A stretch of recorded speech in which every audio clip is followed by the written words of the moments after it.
Hello, Justin. Hello, yeah, thank you for the invite to come along. Welcome to 42 Questions. Thank you. Let's begin. Yeah. Coffee or tea?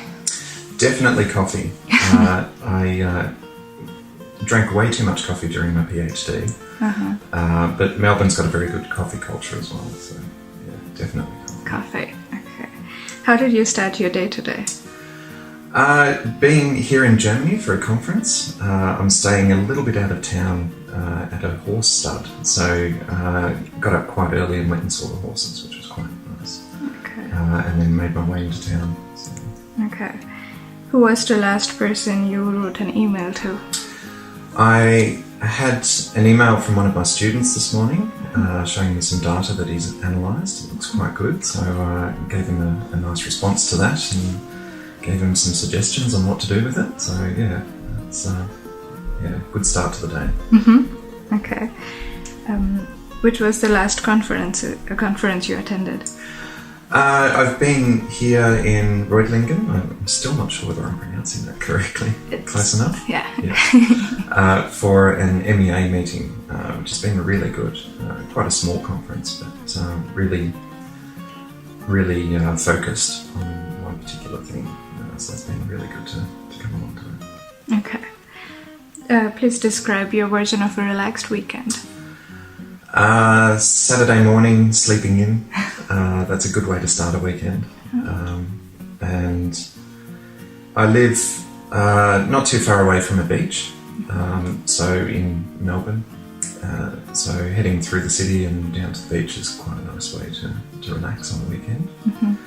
I often head out dancing as well on weekends, so it's a good way to spend a weekend. Okay. And how do you stay motivated? Staying motivated in research is not always easy. You get really bogged down in one particular project, and it's very easy to lose sight of the big picture. And I think talking to people outside of academia and outside of research and seeing how excited they are about the research that we're doing is a good motivation. But we also work in a hospital, so we're around the patients that we're actually trying to help. So that's a good motivation as well. Talk to the end users, sort of. Yeah. Okay. Which was the last country you visited? Other than Germany? Yes. Let me think.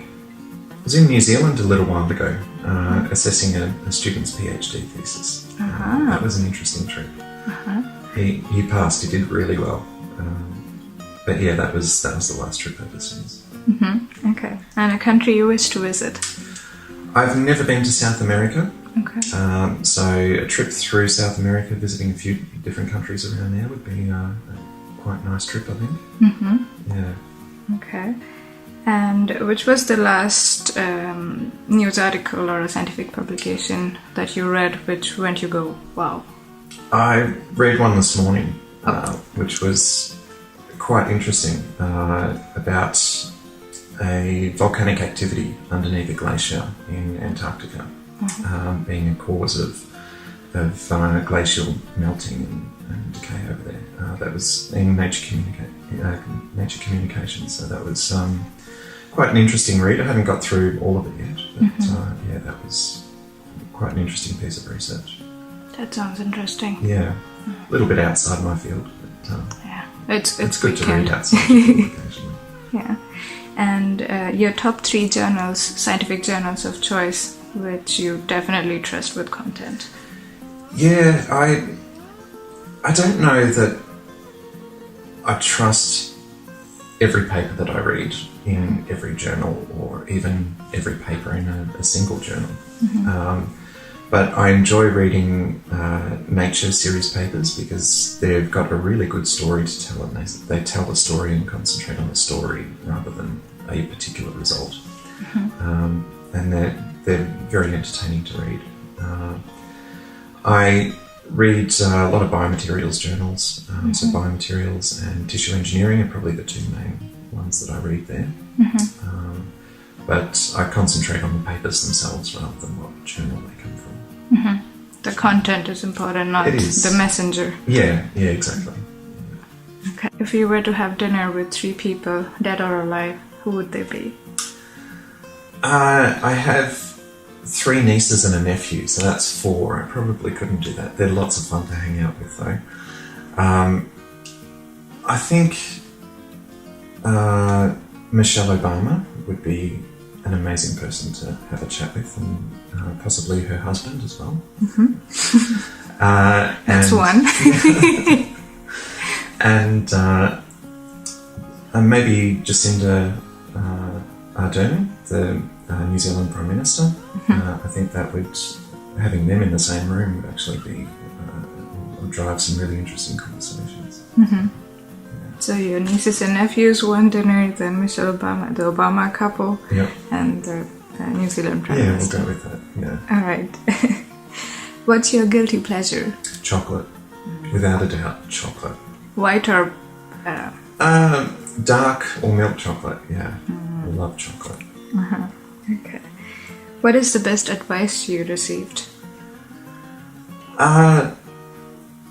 It's difficult to pick out one, but one that I think got me through my PhD was from someone that wasn't associated with my project, and took me aside and just said, a lot of academics will give you their opinion and tell you what they think you should do.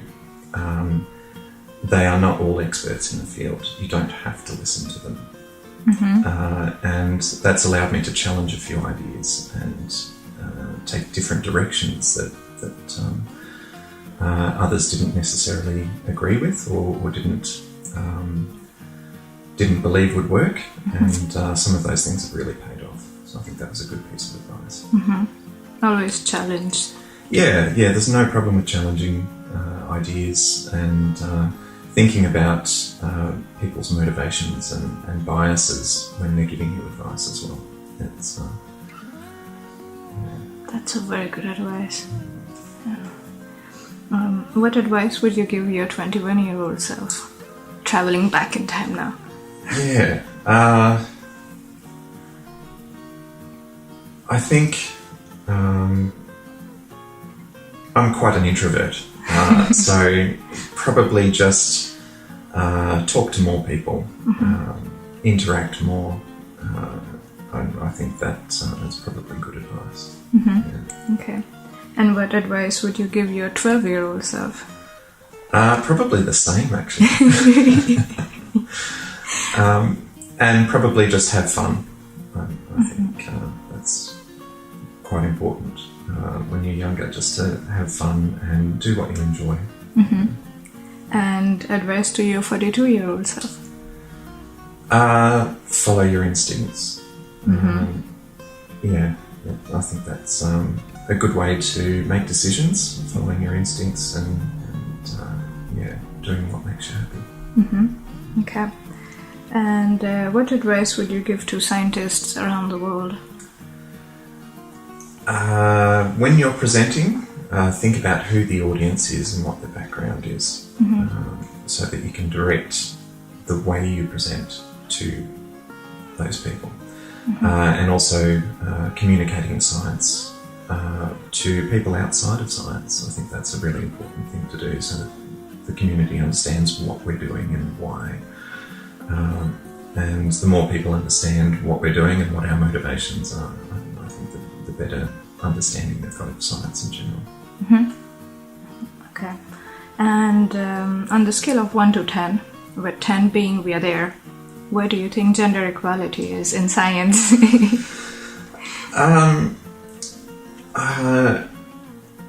So I'm involved in an organisation, Women in STEM Australia, and I got involved in that because we're not there yet. We've got a long way to go. But the organisation's quite positive in its actions and the way it looks at things. So I think things are improving, but I think we've got a long way to go. It's really heartening that a lot of the younger researchers and PhD students that are coming through are very aware and active in gender equity issues. So I think that's going to really help over the next 10 to 15 years. If I had to give it a number, maybe 5. I think we've got a long way to go, but it's improving. It's improving. Okay. And how did you get on board with the Women in STEM Australia organisation? A friend of mine was going along to their annual conference and invited me along, and I thought it'd be a really interesting thing to go and see. And I spoke to quite a few people there, and my friend Rachel was quite interested in what was happening there, and she's doing a PhD in gender balance and gender equity in the public transport system in Victoria. So it's quite an interesting PhD. But talking to a few people there, they contacted me a few weeks later to see whether I was interested in getting more involved. And I thought it was a really good thing to be involved in. It's very interesting. Yeah, it's really good organisation to be involved in. It's got a really positive attitude. It does a lot of mentoring programs and events, and they sponsor a number of other events as well, which it's been really exciting to be involved in. I'm definitely the new kid on the block when it comes to the people on the board. There's a lot of experience in gender equity programs within the people on board. So yeah, I'm learning a lot. Okay, that's very nice to hear. And if you wanted to change, if you were to change one thing about science in general today, what would it be? I think the funding model. Science is very stressful because of the funding model, and it's very insecure because of the funding model. I think if they were to fund longer projects, as well as more fellowships, so support people and then pay for research on top of that. So supporting people with fellowships for longer periods would give people the security to know that they're going to be able to finish these projects that they've started. So people will be aiming for longer term projects and longer term outcomes, not just short projects that need to be done before the funding's up. And I think that security gives people or scientists more motivation to stay within the field rather than leave. A lot of scientists have left academia and research because they just don't have that security. So I think changing the funding model so you've got longer periods of security when you get funding is really important. Okay, yeah, that's very important. And what are your thoughts about open access publishing of scientific papers? I love the idea of open access. It means that everyone's got access to what you're publishing For free. For free. And it means that members of the public can go and read it as well. And historically, scientific journals have not been all that open for public consumption, I guess. So I think it's a really good move to have more open access. I think the peer review process is quite good. But yeah, open access is important. Subscribe to the Science Talk to get your dose of science today. Thank you, Justin. No worries.